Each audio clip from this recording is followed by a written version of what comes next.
Hello and welcome to episode 7 of The Wizard, Grievances and Guidance.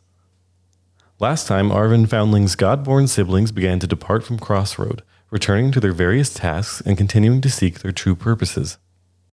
Suddenly, as Aribhin and his family were enjoying a meal within the shelter for divine children, a black tear in reality opened. Aribhin had seen this before, believing it to be a kind of summonings from his mysterious godparent. Unblinking and hurrying, he made his way through the portal, where he came face to face with Nethys, the all-seeing eye and the mad god of magic. Aribhin was taken aback by Nethys' fractured mind, torn permanently between a desire for preservation and another for complete destruction. He was also taken aback as he realized that his parents had not taught him or the other children nearly enough about the gods, only those which they personally admire. After waking up from a weeks-long Nethys-induced coma, Aribhin read up on his godparent and headed home, eager to confront his parents for their cherry-picked education. And that's where we pick up. Do you have your mic all situated? Yeah. Yeah? Let's see if it's cold enough. That's cold enough. Was that recording? Sure? Yeah. Are you sure it's good enough? Do you need to try it again? Yeah, let me try it. Let me make sure. Hold on.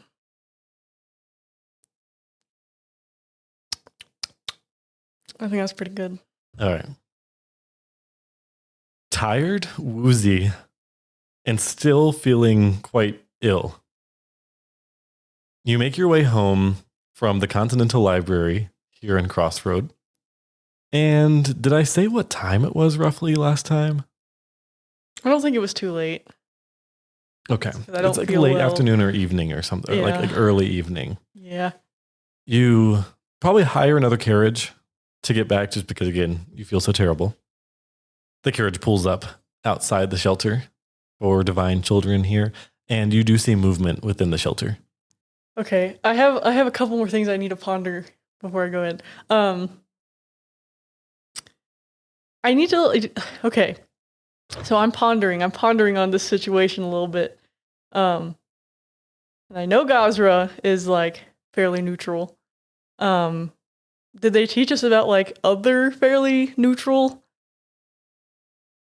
You learned a little bit about Gazra, mostly because he was, or rather, Gazray, Autumn. Sorry. Gazray is kind of a dual split god, male, female. So you learned about Gazray mostly because they're part of the ancients. The 5 gods that are so ancient and old that they kind of their history is lost to time. There's rumors that they existed before this the current universe, or rather like multiverse, was born. That's how old they are. So you did learn about Gazray a little bit, but it was very, very brief. It was mostly just saying what Gazray is. Mm-hmm. The god of the wind and the waves. Mm-hmm. But you didn't dwell on him much, no. What about like Abadar, Pharasma? As you have sort of realized that maybe you weren't taught as much about these more neutral gods as you would have liked, Abadar, you learned an okay amount of Abadar. Pharasma, you learned just that kind of she exists. She's also one of the ancients.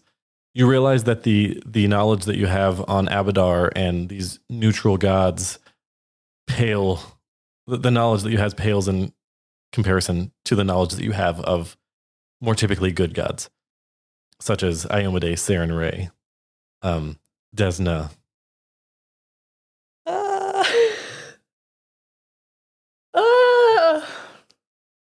Okay. It's just like, why is this happening? So you enter the shelter, Fuck. and inside you see kind of spread throughout the living room, or like the kind of sanctuary here, on couches and such. You see Gilead. You also see Shinowis, Castellan, and Estelar all sitting, waiting inside. And as you enter through the door, Castellan looks over and goes, "Where have you been? Shinowis was just telling me that you just wandered off earlier. What's you feeling okay now? No, I'm not. And great, you're all here, so let's get started. I like I throw my shit down and then I like throw myself on a couch. I just I'm gonna like look at them for a little bit, kind of gauge them. I can make a sense motive roll for you if you'd like. Sure, yeah. I mean, they seem perhaps just a tiny bit on edge. You don't know if that's because you just came storming in like this or if it's from something earlier. You're not totally sure, to be honest with you. But as you kind of glare across at each of them, they all kind of look expectantly back at you. Gilly is like, hey, should I go? If you want. I don't really have a problem with you. Okay, she just kind of keeps fidgeting with what she's doing. So, firstly, why did you deliberately limit our curriculum? Are you asking anyone in particular, just all of them? All of them. Okay. They share a look a little bit with each other. This is Shinowis. What do you like? Do you mean? What do you mean? And Costlin kind of looks over and kind of like puts a hand on Shinowis's shoulder, and she just looks at you. Look, Aribhin, and Estelard now comes in. He goes, I'll handle this. We hoped that if one of you was a child of a less pleasant god, I'll say, that we could counteract that by instilling in you the virtues and goodness of better ones. So that should you start to feel dark sort of impulses or begin to feel obliged to more unkind actions, perhaps we could in some way reverse those instincts in you. So, if one of us were to turn out to be of a quote-unquote less pleasant god, what did you think would happen when we found out and also figured out that you were withholding? Shinowis is just like, you could tell that she's probably the most rattled of them at this point. I mean, I guess we hoped that if you found out that you'd be happy that, I don't know, that maybe you would feel more inclined to serve good. And because of your kind of experiences with better gods, that they would just make things better for you. So are you talking about me specifically? Costellan's like, no, Aribhin, we're not talking about you specifically, just all of you.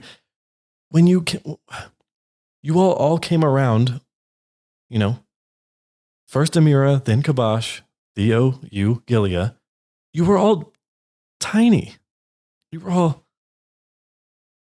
tiny little kiddos. I mean, no, of course not.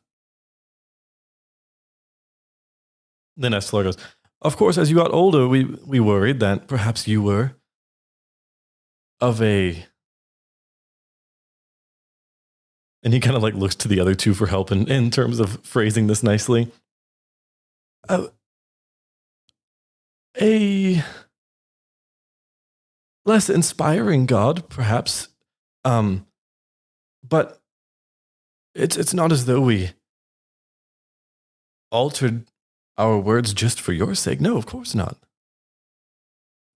And Shinos goes, I mean, Theo was pretty bad too when he was younger. You guys were both in all kinds of trouble. I cannot... If there was any sort of suspicion that it wasn't... I love these words that you're using.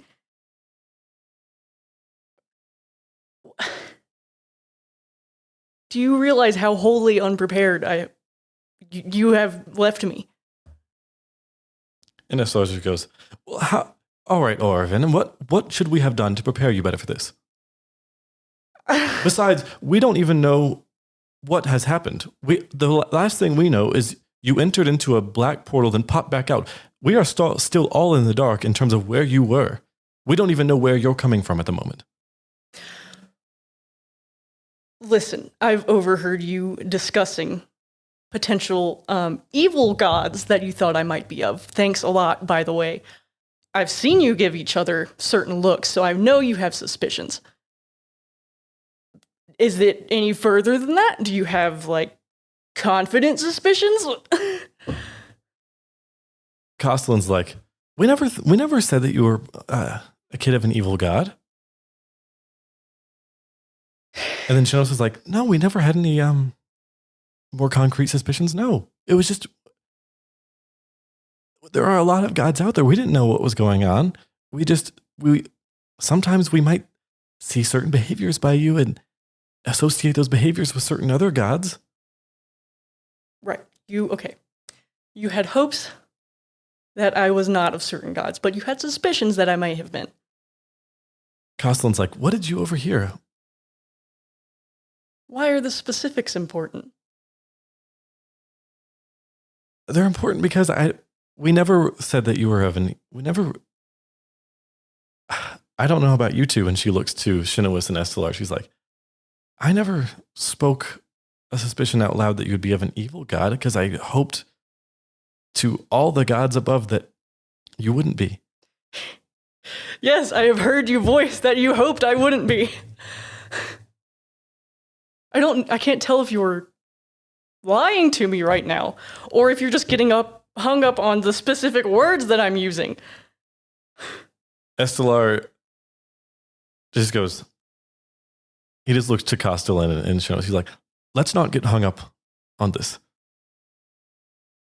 Look, Aribhin, it is of my opinion that you should be grateful that you had parents such as us to raise you. Could you imagine having been raised on some farm, not understanding in the slightest anything at all about religion, let alone yourself? That's essentially what has happened. Well, what would some farm child think should magic begin to manifest, their skin pale and strangely marked? You would have gotten bullied, I should think, or with no means of growing or learning about yourself in any capacity. I mean, if it wasn't for us and the shelter, you wouldn't have even been able to go to the academy where, might I add, you did eventually drop out of, but you wouldn't have had any of the opportunities that you had growing up. So after everything, you're complaining that we didn't show you out of possible preservation for people throughout Athara that we were praying to Iomedae and all the gods that you weren't from some darker being, and that we might hope to instill in you good values that should dark impulses occur, hopefully something we did along the way could restrain them. What would you have had us do if you had been the spawn of Zon-Kuthan or Urgathoa or something terrible like that? What should we have done? Should we have fed that to you and said, that's okay too, Aribhin? If I had been, I would have been. There would have been no...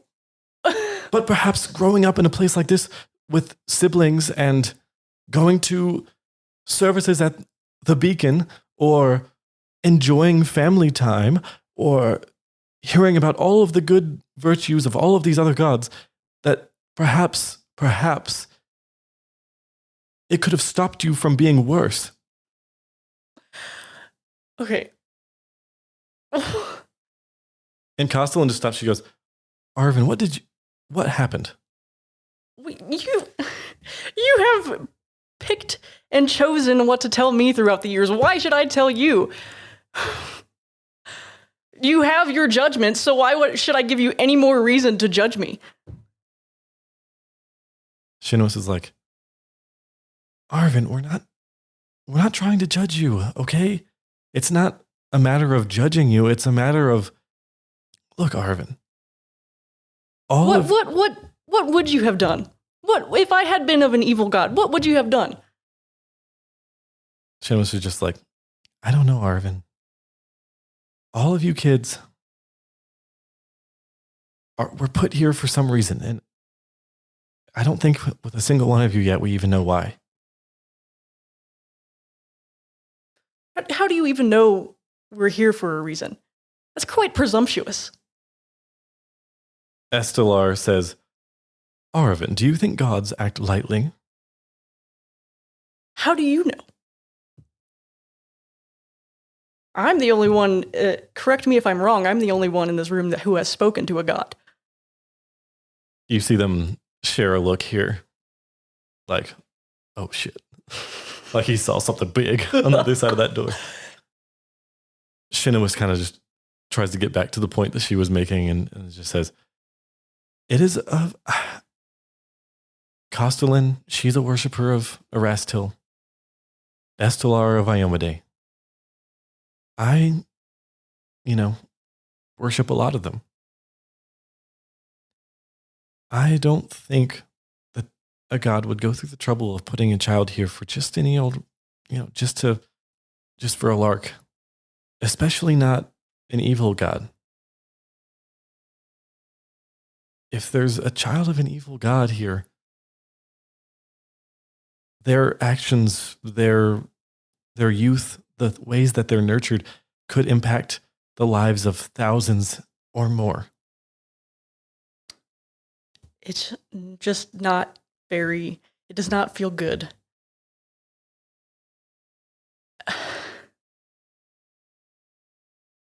Anything. You could have told me literally anything. You could have said, you might be of this god, but you don't have to. Yeah, do we have free will even? Can you picture what you've done to my foundation here?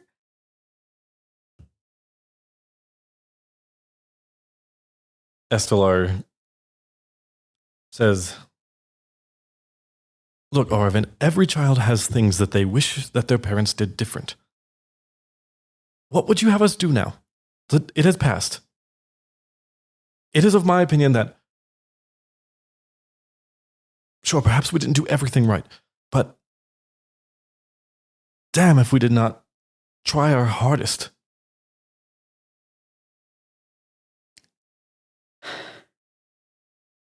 You made the comparison if I had grown up on a farm with people who are not educating me in religion. Well, you have not educated me in anything pertaining to me, so what's the difference here? It's worse because you chose not to educate us in certain areas. And I don't...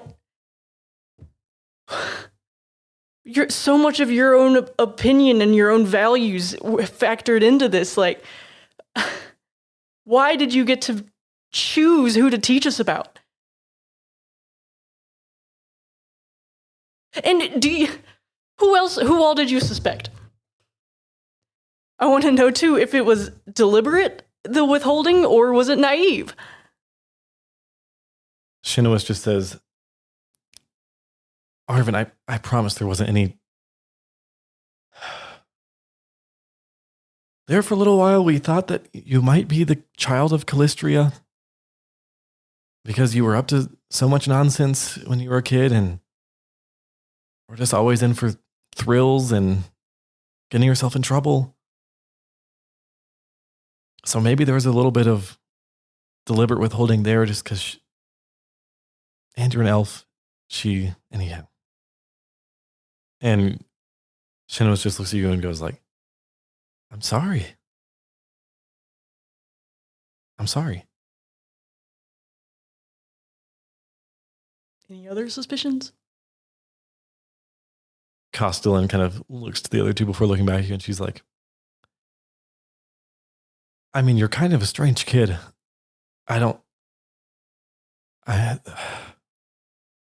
Sometimes I wondered if maybe you were sent here by Pharasma or something, or maybe, there's all kinds. Grandmother spider or something weird. I don't know. So what was this look you guys had on Sapphirose? I look between Shinawis and Estelar. Will you remind me here? I basically caught them giving each other a look when I was talking about having seen flashes of possible futures and stuff. Estelar just says, flashes of possible futures would certainly have supported Costellan's idea of Pharasma or Grandmother Spider, and gods of fate and chance and luck. Possibly Desna. And then Costellan goes, but then of course you've turned out to be quite the wizard. I mean, perhaps you could be a child of Nethys or something. So it was not naive then. Good to know. I just don't understand. All of my siblings' gods have traits that you find distasteful. Gazra destroys out of anger. Shellen's a bit whorish sometimes. Iomede's pretty harsh. So... Estelor's like, whoa. And he stops. And a number of those you named are not even evil. Like, what the fuck? Estelor goes, they're not evil, but they're not particularly good either. What? I mean, with any of those... I suppose Desna's all right. I mean, we taught you about Desna.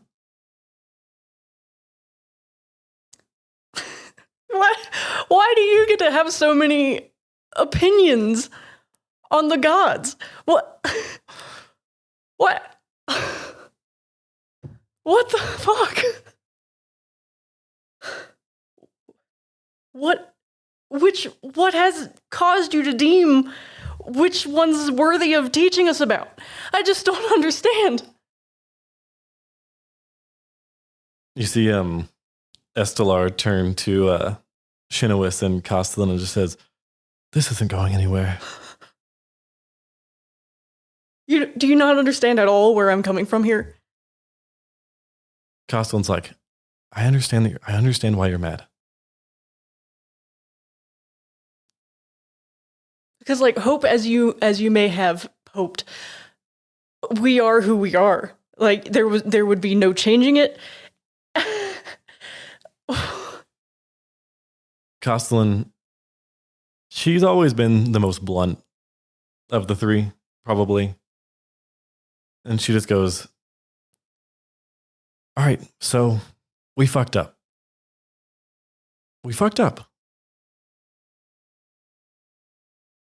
He's just like, what the fuck am I supposed to say? I suppose I just, I trusted you to prepare me, and you haven't. So, I guess if that's where we're going to leave it, that's all there is to say, I guess. Well, all right. And Estelar gets up. He kind of like looks at you again, looks to those. He's like, good night. And he leaves. The rest just kind of sit there. What do you do? Seems like Costellan and Shinowis don't know what to say either. And then Gilead is just kind of like messing around with some big sort of nest that she's brought inside. I mean, is there anything else you haven't been telling me? Shinowis is like, no, Aribhin, we weren't just constantly lying to you, okay? We weren't constantly just not telling you anything. We were just... We thought we were doing the right thing. Did you even, like, consult any other priests or anything? Costellan's like who? Like what priests? Like anyone that you might have had suspicions about? I don't know, the entire religious district? Shinowis is like, I mean, most temples are dedicated. Most temples out in society are not hidden away, are temples for good. There's no...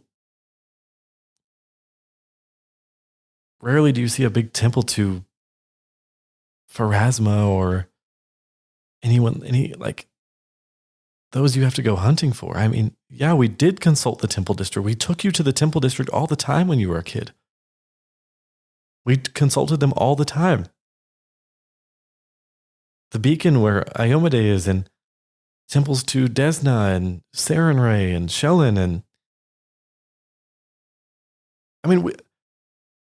I think we talked to priests of Abadar and stuff too. I mean, no, we didn't go hunting out every temple that is across the entire face of Athara. No. But what would they know? The priest that we talked to at the beacon, where the temple of Iomade, she didn't know that Kabash was the child of the inheritor.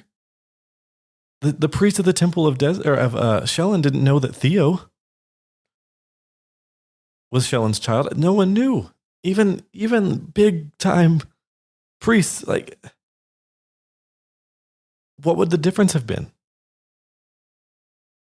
And you're telling the truth about how I got here, my parents. Do you want to roll a sense? Do you want me to roll a secret? Yeah. Yeah? I'm just going to get up and go find this pot that Gilead has something growing in. Okay. You walk out in the yard, we'll say, and there is a pot out there still. Oh yeah, that was just today, actually. Mm-hmm. Oops. So you just go out in the yard. Yeah. Mm-hmm.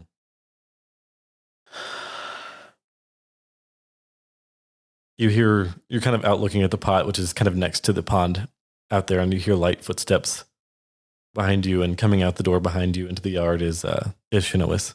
Her kind of graying hair hanging down to her shoulders. She's dressed in like not quite a nightgown, but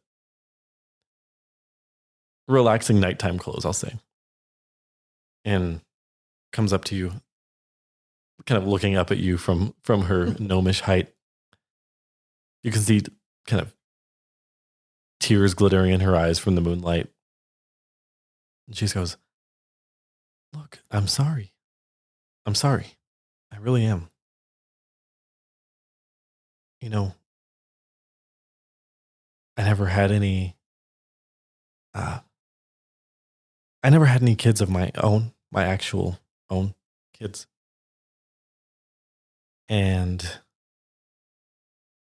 when you guys were little, all the time, I was just worrying if I was doing something wrong. And apparently I was.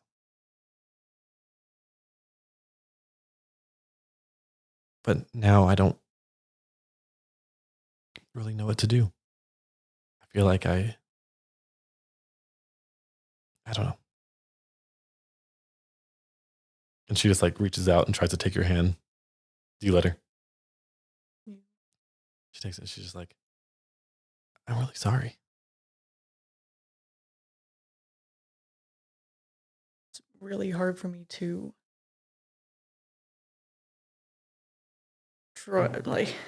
understand how you feel about me, considering like if certain gods are so distasteful that you don't teach us about it. Like, what if I am of them? Like, what do you think of me then? I mean, we're all always going to love you, of course. Your God has nothing to do with that. You're still our kid. I'm afraid of what everyone else will think too. Just take your time. We're not going to think anything. I mean, our biggest concern is just you and making sure you're okay. And if Zan Kuthan is your God, well, we'll figure something out. But we're not going to put you down or anything like that. I'll just leave it at that. Okay. She's like, "Can I make you some tea or anything?" Sure. All right. Good tea. Go ahead. You can't hear me slurping through straw. Yes, I can. Like, you can? I can hear you. I can hear your mouth noises like crazy, dude. No way. Yeah, and when you gulp and stuff, yeah. I'm so sorry. So you kind of wait outside for a little while. Shinowis goes back in. Eventually, you hear the tea kettle whistling inside, and Costlin comes out and tries to give you a hug if you let her. Yeah. Okay. She's like, gotta be getting home. If you need to talk, just let me know. I don't even know what to talk about. Well, if you ever do. Thanks. She leaves. Eventually, Shinowis brings you out a mug of tea. Gilead comes out after a while and just, she wasn't even like really concerned during the whole argument inside. She was kind of just zoned off in her own world. And as she comes back out into the yard, she kind of just gives you a normal smile as if nothing's wrong, and then just starts crawling into the pond. Nice. Cool. So yeah, you enjoy your cup of tea as Gilead kind of just swims about in the pond a little bit. You see some of the ice or some of the water around her crystallizes into ice as she swims through it and such. Shinowis will come back out, and as she hands you the tea, she kind of takes your arm, pulls you down just a little bit, and gives you a kiss on the cheek. And just goes back inside. Yeah, I just kind of give her like a sad smile. And she goes back inside, and you see the lantern kind of begin to shine up in the tower of the not the tower, but the it'd be kind of like a little bit of a tower that comes up on the shelter. And her room is up there. You can see the light come on up there, and you see she's probably going to bed. But eventually you go to sleep. You're very tired. Yeah. Eventually you go to sleep. You wake up the next morning feeling a little bit better. Maybe not emotionally or mentally, but physically you feel a little bit better. So, what do you wish to do this Fire Day morning? I'll check in with Gilead. Okay. As you get up, she's actually still asleep this morning. So you have to wait around a little bit for her to get up. Okay. Yeah, probably just focus on like trying to get some nutrients in. Okay. Trying to like reacclimate to eating. Okay, cool. Eventually she leaves her room. Her hair is like a big puffy mess this morning as she walks out. She's got some like drool smeared on the side of her face. Oh, nice. She doesn't seem to mind too much as she walks out, and she goes, "Oh, hey, morning." Hey. So, how long are you going to be in town? I don't know. Probably a little while. I think the High Gosran's supposed to come over at some point. Really? Well, or at the very least, I'm going to talk with him again. She's still, by the way, even though she's gotten some rest, she still is bruised and cut and scratched up all over from her little adventure that you haven't really heard much about. Right. Details? Oh, yeah. I never even told you. No. Well, okay. So after you went through the door and Theo left, I thought I'd get started on my own business because there's something I had to do here in the city, or it felt like it at least. And I did end up having to do something here in the city. But something inside me felt like it was sort of tugging me towards the mountains.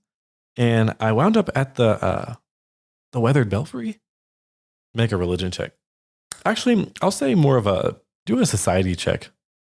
20. 20? Yeah. You grew up here. The Weathered Belfry is a very distant, it's not like super distant in terms of, it's not miles and miles and miles away, but it is a temple to Gosray high up in the mountains. You guys never visited just because it takes days to reach it. Because you have to hike the whole way up the mountain path and everything. And she goes, it took me a few days to get there, but when I did, there was an old dwarf waiting for me. He said his name was Leokin Storm. He's a High Gosran, whatever that means. And he actually said that he'd been waiting to see me again for a long time, and that he knew what I was looking for.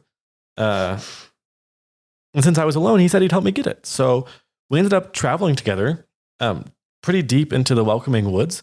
The Welcoming Woods are the big woods, kind of, let me double check my map here, kind of on the northwest side of the city, but they spread well beyond the city. It's a very dense forest on the edge of the city. It's just rarely do people go deep inside other than just maybe to hunt or something. So we ended up traveling together deep into the Welcoming Woods towards a big circle centered around like a huge ancient tree that felt guarded or protected somehow. Like I wasn't supposed to be there. Only I was. I could tell I was supposed to go there. And the High Gosrin basically said so too. Once we entered the circle, the ancient tree at the center started to move. And it said that it was sorry, but it had been created to stop anyone from getting the seed that had been planted underneath it. I said that I was sorry too, because I had to get what was underneath it. It was sad, really. I could tell that even if he wanted to, he couldn't have let me get closer. So me and the High Gosrin ended up having to fight the tree. We both ended up getting beat up pretty bad. And after the fight, the High Gosrin was actually crying. It was weird. He's such like a grumpy looking old dwarf. It was weird to see him cry. But it was sad. I mean, I think he just felt bad for the tree too. Anyway, he said he'd be staying behind for a while to put it to rest. But he told me that we had a lot to talk about. So he said maybe he'd come by soon. So I found the seed that had been hidden beneath the tree, and I've been trying to make it grow, but nothing's happened yet. Oh. So yeah, that's what I've been doing. I got beat up by a tree. And I don't like to fight trees. I like trees. But I mean, it looked really old.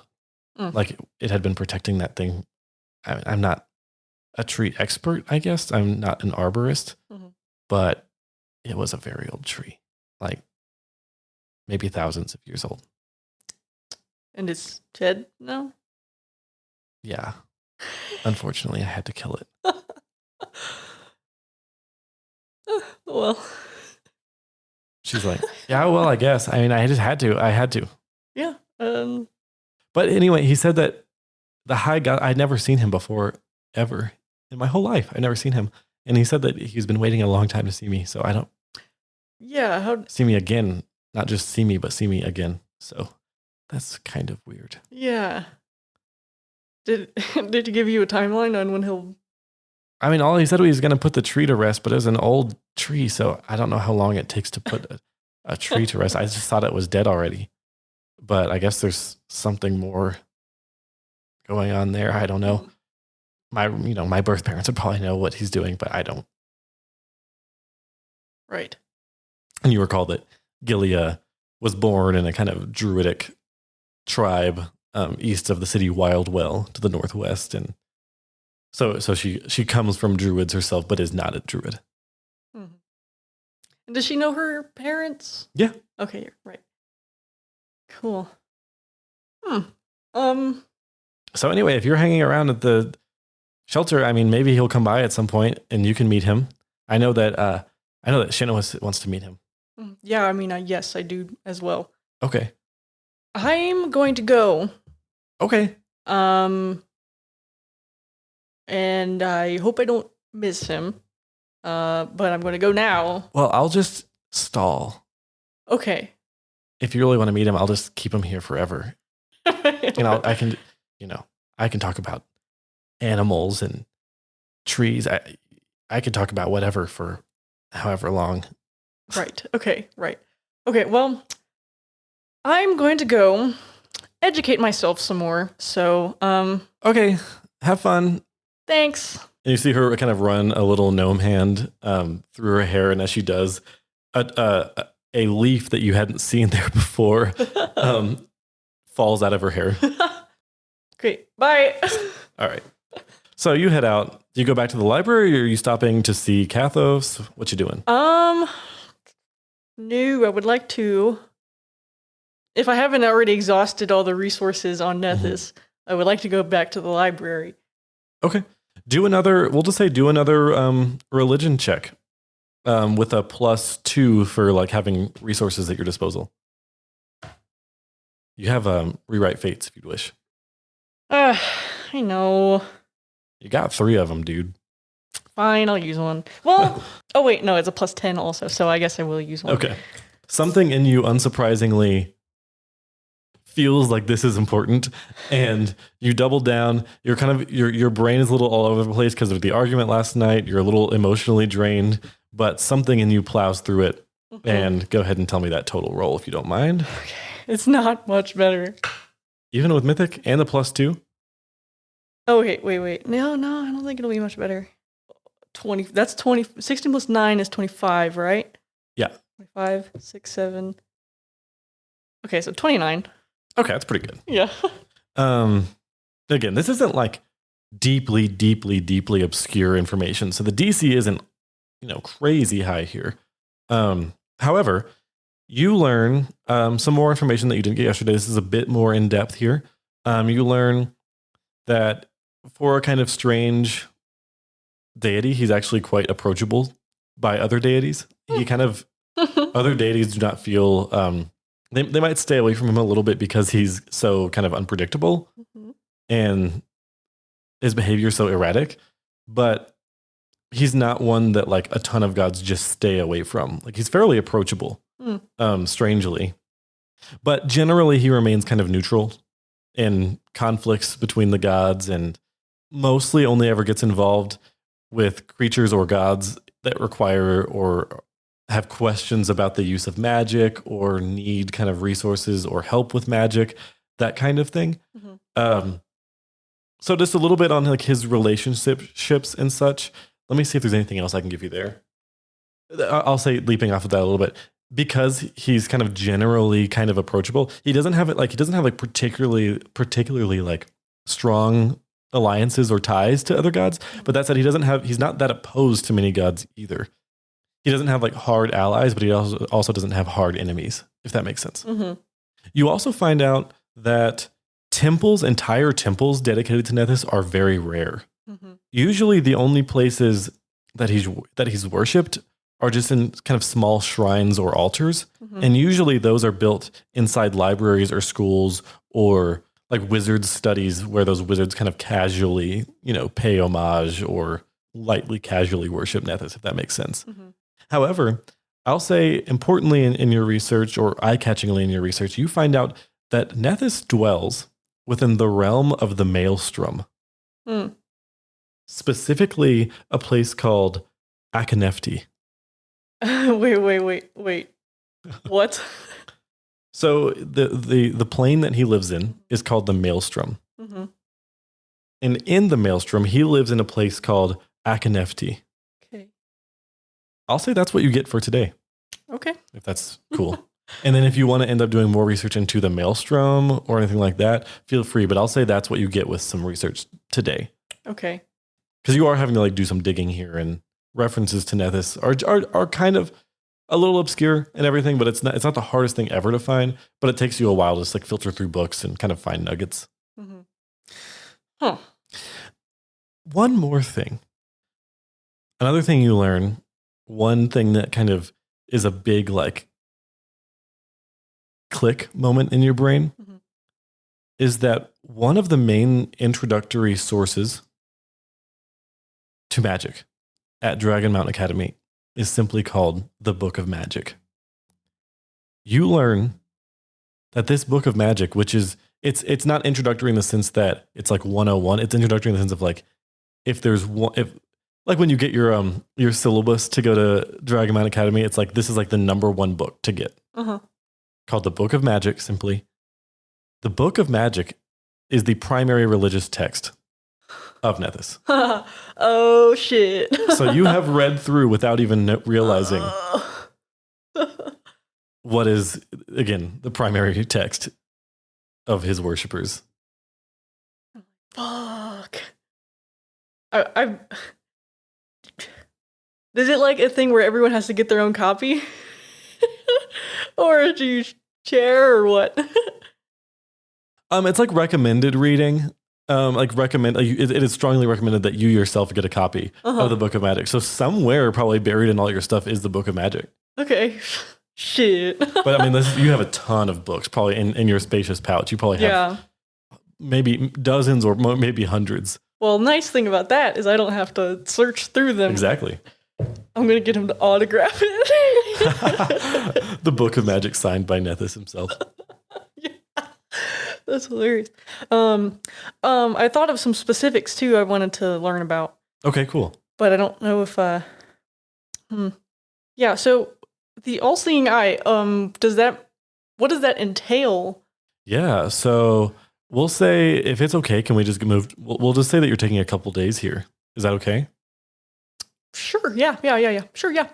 We'll say in the next couple of days, you continue to double down on your research, and you learn that the reference to the all-seeing eye is due to the fact that the story goes with Nethys. No one quite knows where he came from. There's rumors, and this text that you read speculates on the fact that maybe at one point he was immortal, and that secretly, or not even secretly, but he himself was immortal that also ascended to godhood, similarly to the three ascended, like Caden Kalian, Aurorai, and Norgorber. But if he did ascend from being a mortal, it was in time that has been lost. Mm-hmm.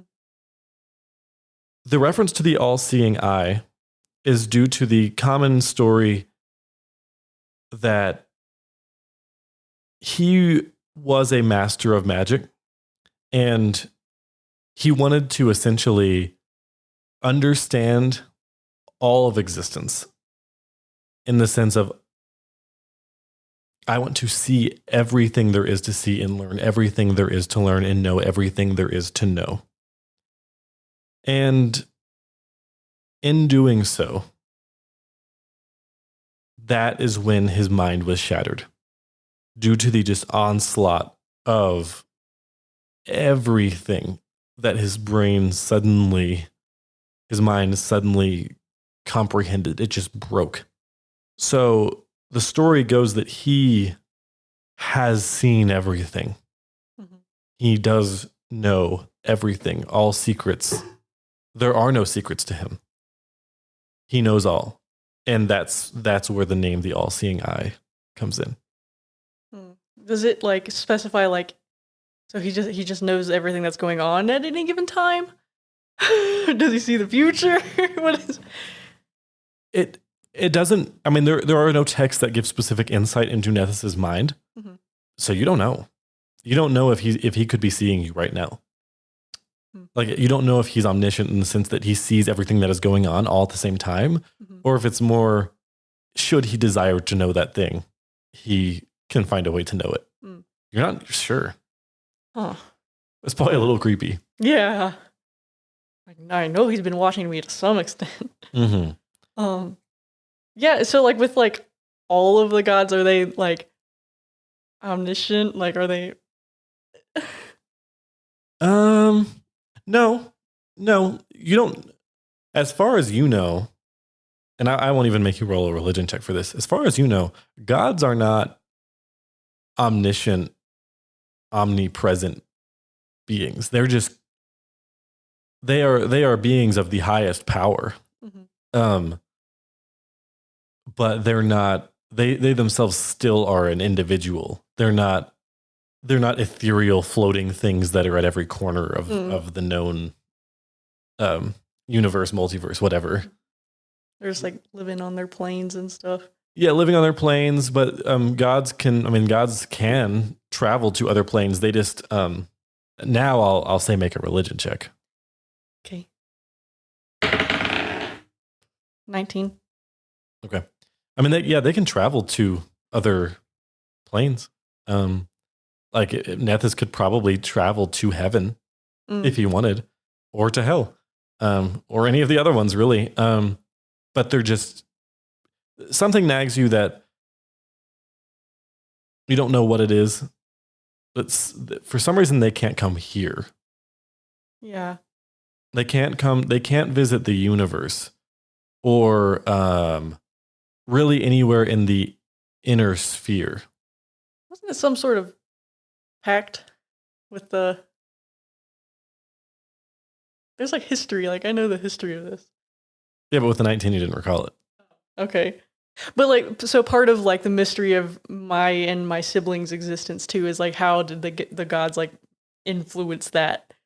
Like, if they're not allowed, if they can't come here, like, how did they influence our birth? Yeah, and you probably wonder, like, are you like the physical child Yeah. of him, or is it something else? Yeah, but that, yeah, like, so that's probably a big right mystery of our existence. Oh yeah, and then is it like all kinds of magic, or is it just like arcane? It's pretty much any type of magic he loves. Really? Wow. So like, what do people pray to him for or worship him for? Often they worship him or pray to him to grant them magic, or to grant them knowledge, to grant them power. I would say that those that are followers of Nethys greatly encourage at varying and through various means, whether it's a little bit haughty or not at all haughty and more very welcoming, push people to expand their own knowledge and to learn more and to welcome magic and welcome to conquer the unknown. Okay. And then does he have like edicts and anathemas? Yeah. What can I say? I've got good questions. Yeah, so pretty basic. Edicts are simply seeking out magical power and using it. Anathema, pursuing mundane paths over magical ones. And I'm reading that straight from the player core. Okay. But it's pretty straightforward. It's seeking out magic, or being like, what would go against him is if you were just like, I'm not interested. I'm just gonna, I don't know, use swords or just not try with magic. I just, I'm not interested in it. Okay. All right. Would you say I've exhausted my the library? Yeah, what I would probably say is at the very least you have worn yourself out digging through and finding these answers, and it's a lot to learn in a brief time.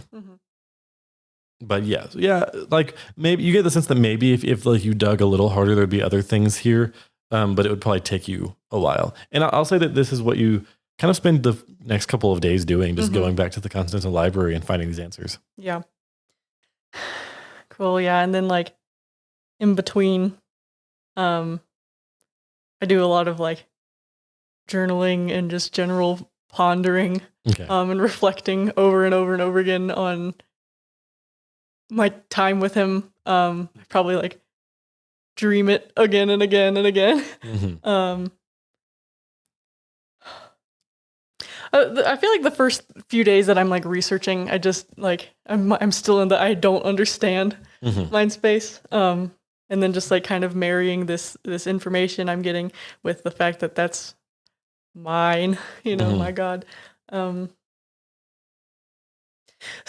I imagine I'm just like sitting with Gilia at some point. Maybe we're like, I don't know, tending some plants or something together.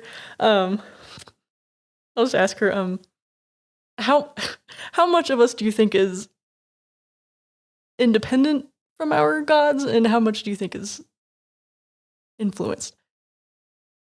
She kind of keeps digging in the plant that she's messing with right now. I'll say that she's probably just really obsessing over this pot, and she's getting a little actually frustrated that something's not happening with it yet. But so she's like kind of like biting her tongue a little bit, like gritting, like kind of like one eye half closed, and she's really trying.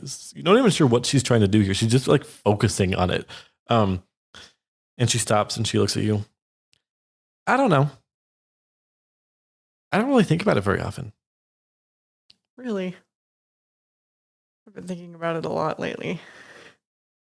Maybe you shouldn't. What do you mean? She kind of goes back to messing with her pot a little bit. She's like, I mean, why think about it? Who cares? I mean, we're going to do what we're going to do, right?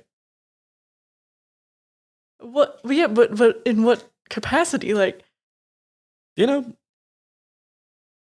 in any capacity. But I guess maybe that's just, my God versus your God, because I just kind of flow with the wind. Yours is, I guess, a little bit more intense. huh. I think it'll work out. Well, how do you think it'll work out? Like, in what way? Like, do you think you specifically, do you think you'll be called forth to do something, or? I think I'm in the middle of it. Oh. That's why I feel like I was, I don't know, felt like going to the mountains. I feel like I'm in the middle of it right now. I feel like I'm just getting started. Sometimes, I don't know, you just kind of feel it, Yeah, but It's just like how Amira felt like going down south. And look what she's doing down there. I mean, she just kind of felt like doing that. so here's where I'm struggling a little bit, and I don't want to like get too, I don't know if existential is the right word, but so remember how I left Dragon Mount because of a sign? A sign that now isn't real? Well, yeah, probably isn't. That's okay. Yeah, but but how do you know? How do any of us know that we're? I mean, Aribhin. What? She like pulls out like her hands that are kind of like covered in soil. She's like, Aribhin, you're the child of the god of magic, right? Have you told either of the moms or? No, I've only told you that because I figured you would just understand the most because, Gazra. Okay. Just what I'm trying to say is, what would another semester have done for you? I mean, you're the child of the god of magic. Really, what's a degree going to do for you? Yeah, I'm content with that part. I just did some. It was. It was dumb. It was really stupid to do. It was a really stupid thing to do. Gotta just live and learn. Yeah, I'm understanding that now.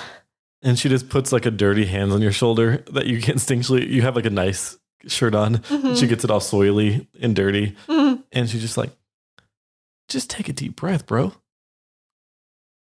But what if we're not meant for anything, Gilia? I don't think that's true. And she goes, something is happening here. Something is happening. And she points back to the pot at this point. I don't know what it is, though. Something's happening and it's taking forever. And usually with these things, I can make them grow really fast, but it's taking forever. I zone out for a moment because, like, this something's happening here and it's taking forever is like, that's what's going on right now, man. And then I get drawn back to the plant because I'm like, that is fascinating. I'll detect magic on the plant. I mean, I'm assuming it's magical already. So. Yeah, there's some magic in there. Yeah. Gilead, I think this might be a you problem. Yeah, probably. She looks back to you and she goes, I feel like I can't help you much right now. I'll just go about your business. But I don't know how. How am I supposed to make decisions? Choices? I mean... She kind of gives you a smile. She's like, it sounds like a you problem. Oh, Gilia! And she goes, it's going to be all right. And she leans over and just conjures a little tiny flower on your ear. Oh. Thanks, Gilia. Thanks. And she goes back to her pot. Yeah, and then the last few days too, as I've been like home it's still been like stilted with my parents and stuff. Mhm. And I've probably been largely just kind of like spaced and down in the dumps, but yeah, just very stilted with them. I definitely haven't told them who. Okay. And I tell Gilead to not tell them also or anyone else. Okay. And I get up and go. At some point during my days of research too, I'll peruse the library and see if there are any like shrines. Okay. Make a perception check. Ooh, okay.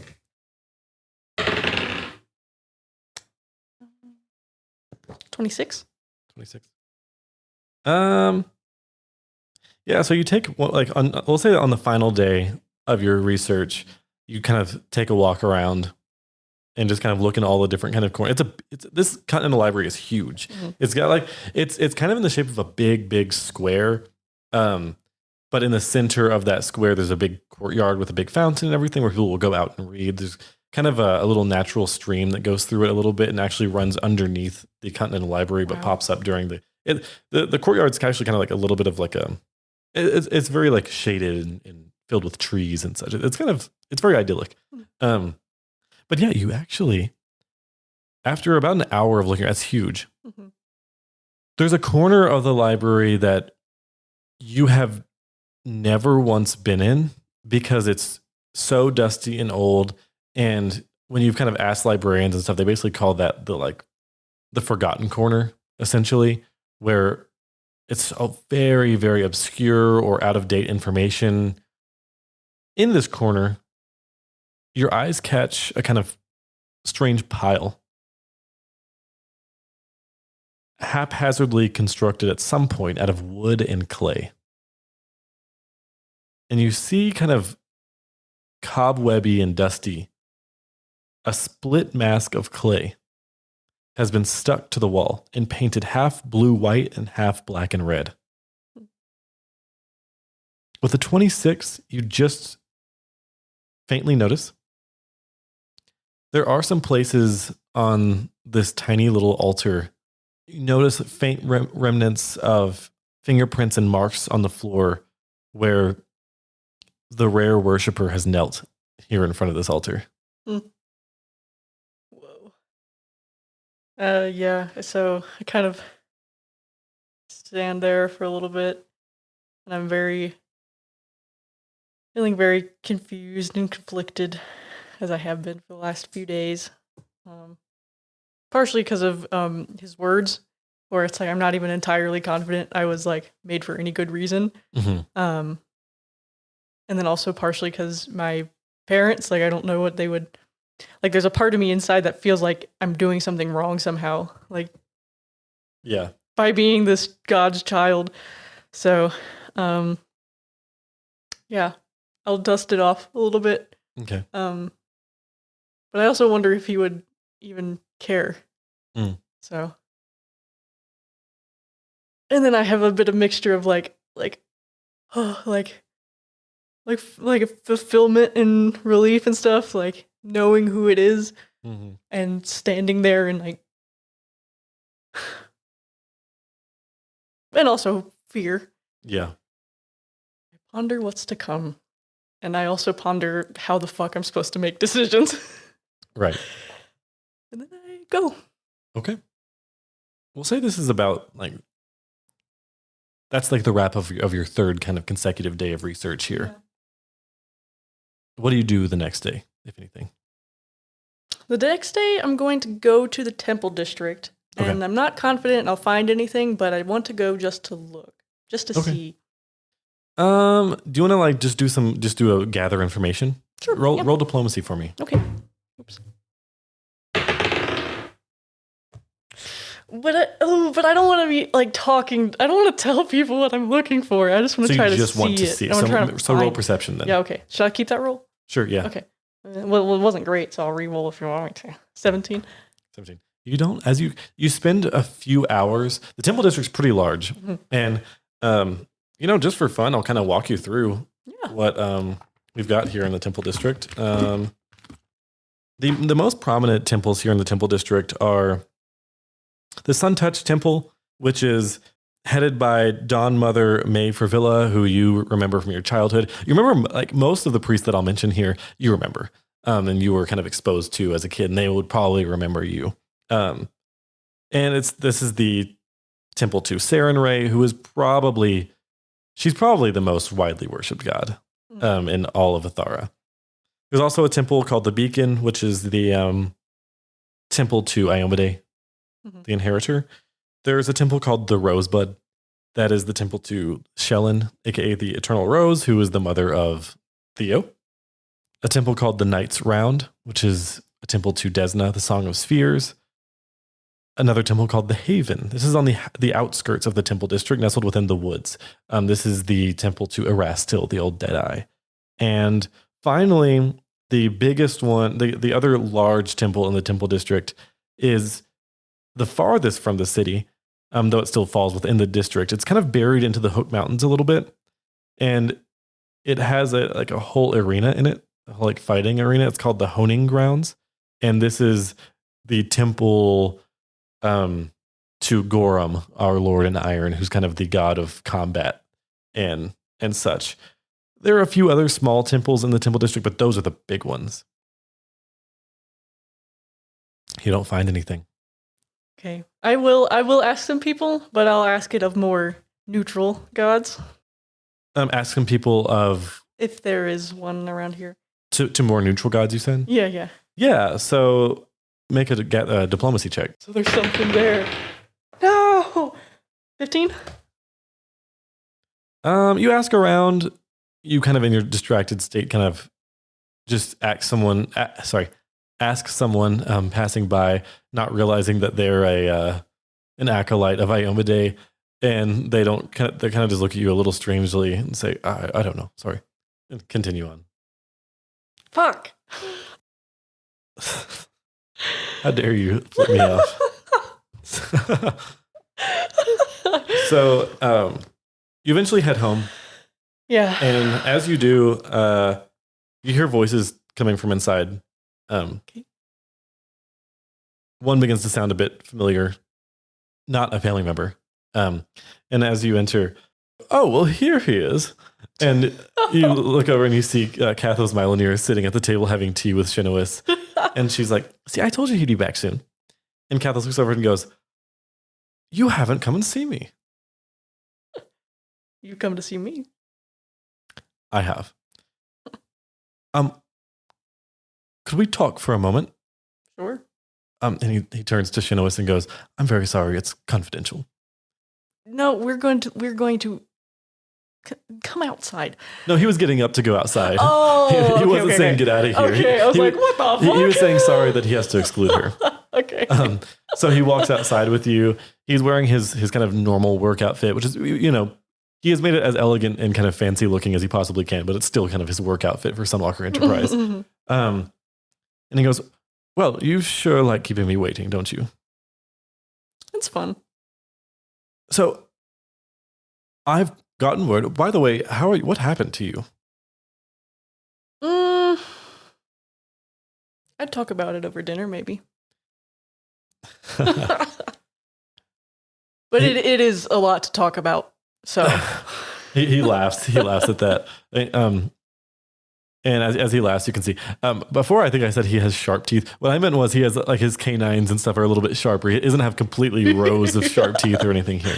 But as he laughs, he kind of exposes these kind of long, pointy canines. A little bit vampiric, but they're on the bottom too. Just a little bit. His bottom canines are like that. Well, nevertheless, I'm glad you're doing better. But I do have. I got word. Specifically, I was told to stop sending this poor fellow, and he puts that in quotes, on a wild goose chase. So unless anything else has occurred to you, I'm afraid I'll need to be asking for your badge back. And he holds out his kind of gray-purple hand out. I do have more information, actually. Okay, well, you can hold on to the badge for as long as it takes for you to tell me. Okay. Do you have any other things? What do you mean? I mean, I'm happy to continue being paid to go on wild goose hunts. I mean, there's that lead in the Flamehold. Yeah. What I've been told to tell you, Aribhin, is that it's done for now. And if anything else comes up, then we'll let you know. Look, it's not a me decision, all right? I like working with you. Thanks. But do you have any other jobs? He just says, not at the moment, actually. It's kind of quiet, actually, right now. No. I'm sorry. Actually, now that you mention it, it's not a job. But I've recently become acquaintances with another elf, Arcanist, actually. An interesting woman named Sabara Othrel at a bar that I go to occasionally. I mentioned that I'd been working with another rather unique, flamboyant elf wizard, and she mentioned that she would love to meet you. She asked if you'd possibly be open to any work, either as her assistant or otherwise. Okay, yeah. But it's not Sunwalker work. Okay. What bar? It's called the Top Tap. Oh, okay. I can. She might be there tonight. I don't know. We could possibly go and see. You want to go to the bar with me? Sure, I'll take you to the Top Tap and see if Sabar is there. All right. Fine. Oh, but first, what was that last tidbit of information you had? Well, it's not free. Make a diplomacy check. I want to keep the badge. 17. 17. He goes, I believe I just paid you before you went into your little slumber. Well, I've lost the badge, so. Now make a deception check. 13. 13. Aribhin, just hand me the badge. But what? I can't let you keep it. This is not a me decision here. And I know you have it.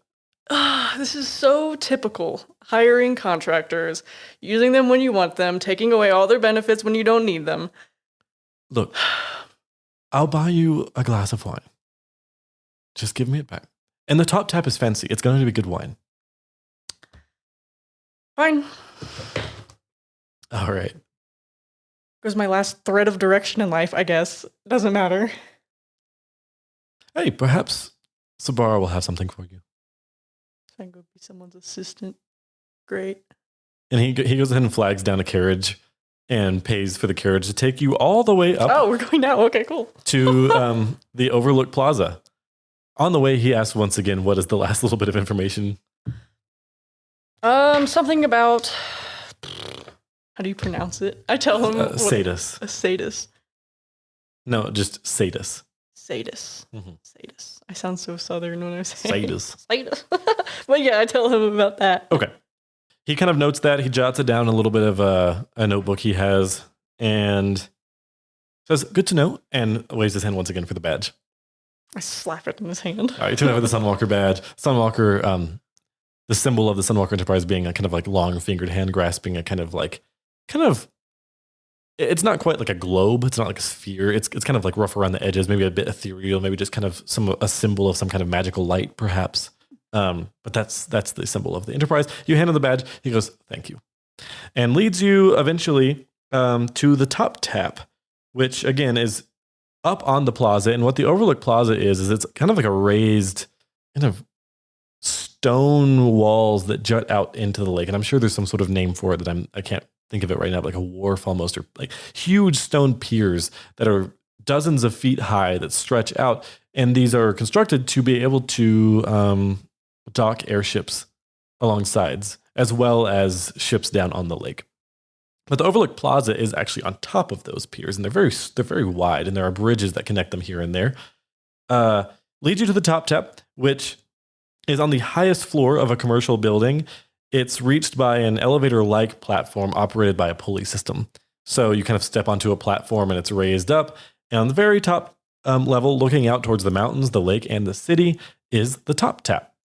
This has outdoor seating, balcony seating, open air, in a very, very fancy looking bar on the inside with all kinds of wine taps and drafts for ale and everything. The clientele as you enter, they look wealthy.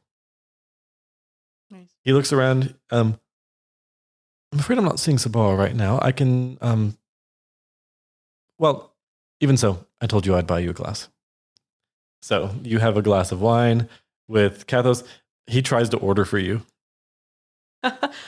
Wine? Mhm. I let him. Okay.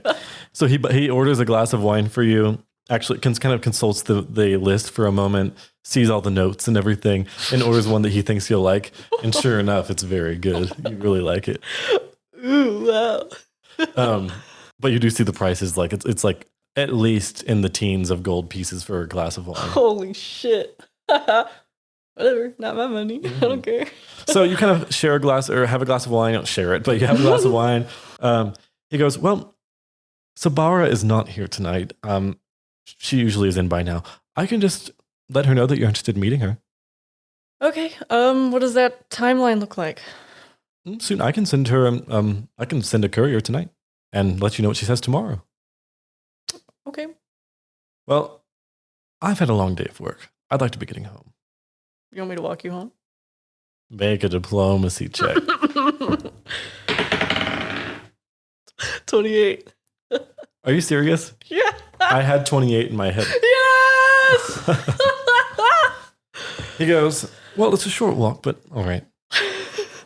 So you guys go back down the elevator pulley, kind of lowering you back down to the Overlook Plaza. Actually walks across a bridge leading to the other main section of the plaza towards a large, very kind of high-end looking apartment building over on that side. You see a sign that says the Dawn Watch Estates. And as he enters in through the doors, he kind of turns and he's like, well, you have a good night. Does he want me to leave or? As you kind of, do you just want to say you give him a look? Yeah. Okay. You kind of give him a look. He goes, he just looks at you, kind of like cocks his little, like, he has like a very like sly kind of smirk that is very signature to his face. You often picture this when you think of Kathos. He says, I think this is far enough for tonight. All right. Farewell. And he disappears inside. Okay, cool. So you go home. Oh, what do I do tonight? Yeah, I'll get trashed. I will Okay. go on the town tonight. Okay, cool. You got in the town, you grab a few drinks, kind of just chatted up with some folks. Yeah. I feel like I drunkenly like get too philosophical with many people. And I'm like, do you think we have a purpose in life? Yeah. Well, say you stick to the plaza, but kind of go to some cheaper bars up here. Yeah. It is generally more expensive up on the plaza, but yeah, you kind of, some people like, well, we'll say that you drunkenly stumble into the big kind of gambling hall up here, and people are trying to enjoy themselves on this Fire Day night. And why are any of us even here? but eventually you find like a middle-aged guy maybe going through a divorce or something. Oh, no. Like you guys end up kind of going back and forth. It kind of ends up working for a little while. Like you kind of going back and forth, or you being philosophical about this, and he's like, yeah, man, I don't know. It feels like my entire life is gone, you know? And it's just like you guys going back and forth with each other, being all existential about your various, one being very normal, if sad, problem. Yeah. The other being completely abnormal, very, very massive problem. And then he starts like pondering if this other guy starts wondering if the earth is round actually, or if it's flat, and then that's when I tap out. I'm like, yeah, that's when you're like, I need to go home. I need to go home. You probably hire another carriage. I feel like all in all, you've hired a couple carriages throughout the week. Go ahead and if you don't mind, mark off just like 8 gold pieces. Okay. You head home, stumble inside. You have to unlock the doors because they've been locked because it's pretty late by the time you get home, like probably past midnight, and fall asleep. Okay. Your dreams are possessed by the same kind of, it's not a total recreation of your experience in Nethys. There are bits and pieces that are true to reality. And there are other parts of like nightmare scenarios of like, he's like, actually, I hate you.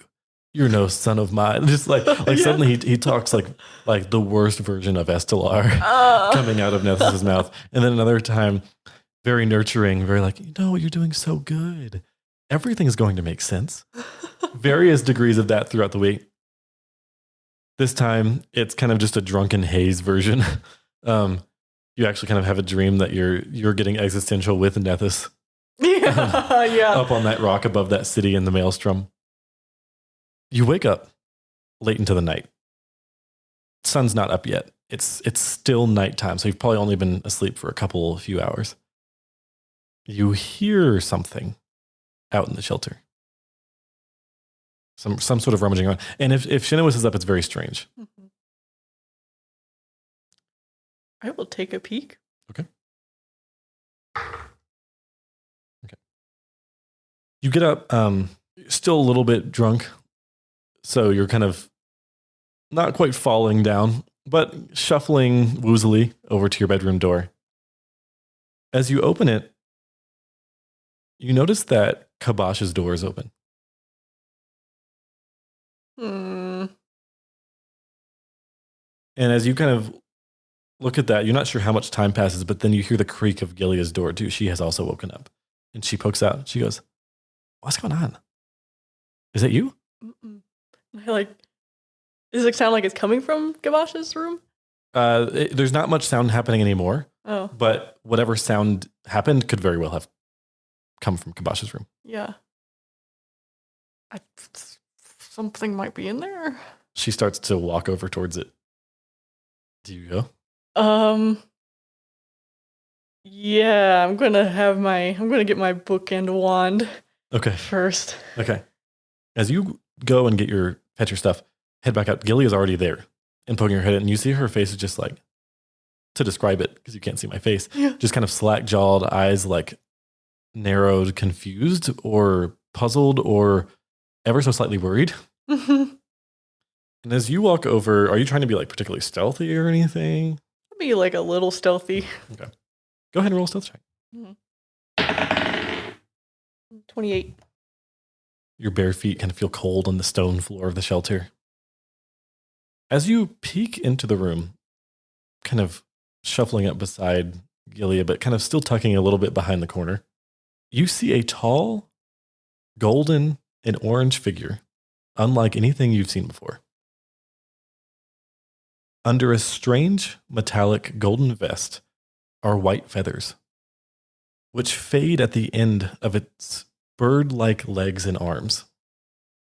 It has taloned hawk-like feet, but jutting out of its back are jointed shafts of gold, out of which protrude glowing ethereal and split orange wings. But most striking of all is its head. There's no neck, only a floating ring of flame, throughout which are 8 unblinking eyes. And you see it's facing without a face. It is looking kind of around the room a little bit until like this, a solid 30 seconds to a minute passes just watching this thing. And you realize that your face has shifted into the same that Gilead was making. Yeah. As it turns and its 8 unblinking eyes fix on you too. Just says, "I am looking for the one you call Kabash." He's not home. Could we take a message? No. I mean, I'm Kabash, actually. It just stares at you for a moment. No, you are not. I will continue my search. And it starts to come back out through the doorway, like expecting you guys to move out of the way. What is this thing? Do I know? Make a religion check. 20. 20? You are not certain. With a 20, the only thing I will tell you, this looks fucking bizarre. And the only creature that remotely kind of fits this description is some kind of celestial, possibly. Hmm. But do you guys move out of the way? Gilead goes to move out of the way. Yeah, I do. Okay. And it passes by and starts to exit back out through the shelter, just floating away. Oh, well, wait, what do you want him for? It turns over its shoulder, the huge ring of flame. It's like it like burns the eye almost because it's so dark around it, and the flame just lights up the entire living room / sanctuary of the shelter as it heads through. It just says, "By order of the inheritor, I am not at liberty to say." Oh. And then just turns and keeps floating gently back toward the doors. Wait, so is like Kabosh actually from Iomade then? Like, I mean, yeah. Just want to make sure, just want to verify. It just like looks over its shoulder and says, "By order of the inheritor, I cannot say more." And it just turns, it starts going back. It's almost towards the doorway. Gilead's like, "Should we stop it? What?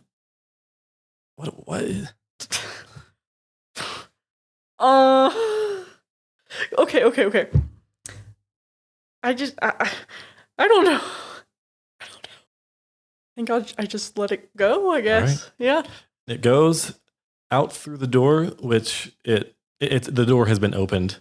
It seems as though this creature has came in through the front door. I could send him a message right now if you like, but it turns over its shoulder one last time, its wings kind of gently keeping it afloat. Can he respond? Yes. I'm lying. Okay. Sure, make a deception check. Thank you for the indication. Yeah. Oh, I want to use a mythic point. All right, you want to rewrite fate here? Mm-hmm. Okay. Oh, I need a calculator or something. Just tell me what it is. Okay. 16 plus 7. 16 plus 7 is 23. So 24 total. Doesn't do it. Damn. It just says, "No, thank you for your help." And just turns and continues on. And rounds the corner, heading to the right, to the east. Huh. I am going to send him dream message, though. Okay. All right, so how long does this take to cast, by the way? Oh, 10 minutes. 10 minutes? Okay, so you get on the floor and start spreading out your stuff, kind of in the living room here. Yeah, sure, yeah. And begin to cast dream message. Okay, what do you send? I'm sending it to Kabosh. Right.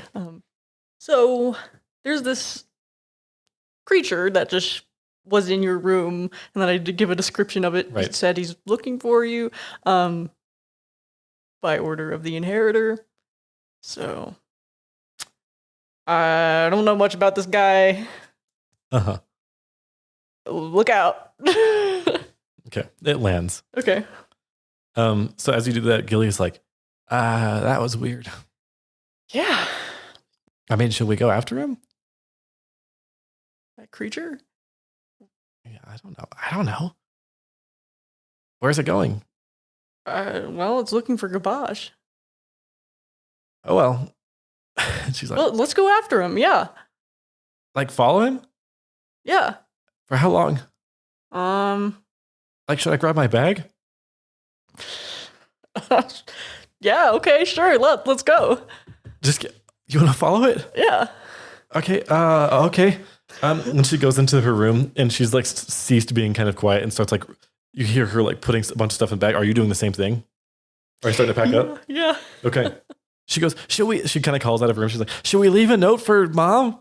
Sure, right one. Okay. She's like, you write it. I'm packing. Okay. I'm messier than you. Well, I have worse handwriting. Okay. So you quickly kind of scratch out a note for Shinowis and just like leave it on the dining table. Yeah. And basically, what does it say? Following some creature that was looking for Gabosh. Okay. You scratch that out. So And I she do kinda, like a rough sketch of it.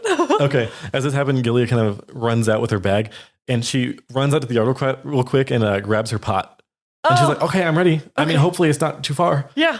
And so you guys run out the door, shut the door behind you. She's like, lock it. And you pull out your key. You look at it, you're like, damn it.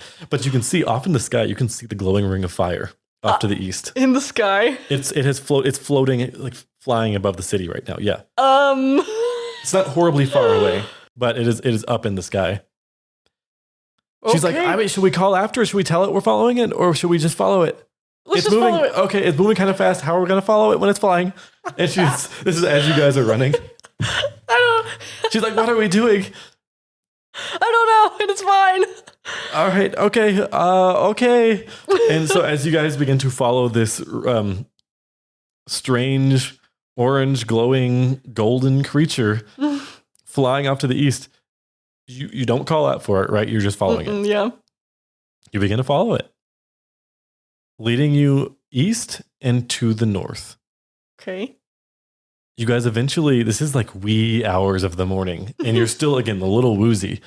You're going to have to it is flying over the lake, but it is glowing, so you can see it still.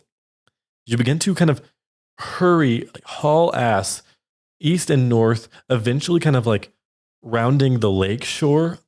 You start to go that way, and she's like, no, follow me. And you guys head to the pier that you guys actually took off from a couple days ago on Sapphirose.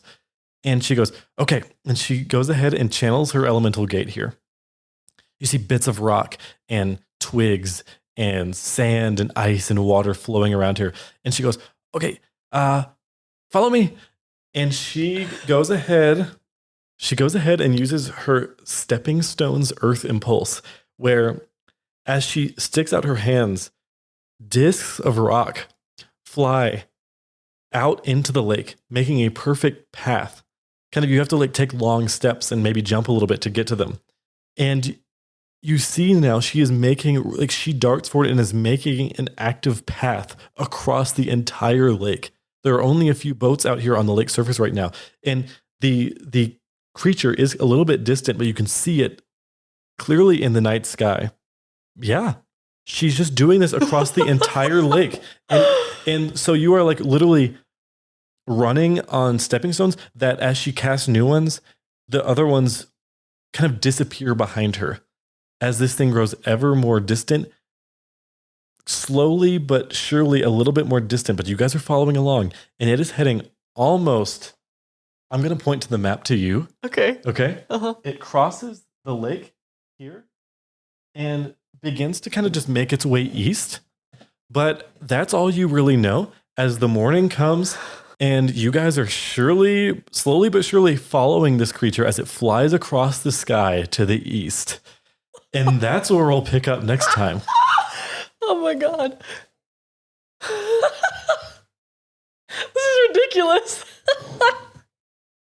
It does take you a while to cross the lake for sure. Mm-hmm. It takes you the better part of a couple hours doing this. Oh my God. But eventually you reach the other side and it becomes much easier. But at this point, the creature's getting a bit more distant in the sky and hard to see. But as I said, that's where we'll pick up next time. Aribhin is so happy. He's so happy. What, doing something with Gilead? Mm-hmm.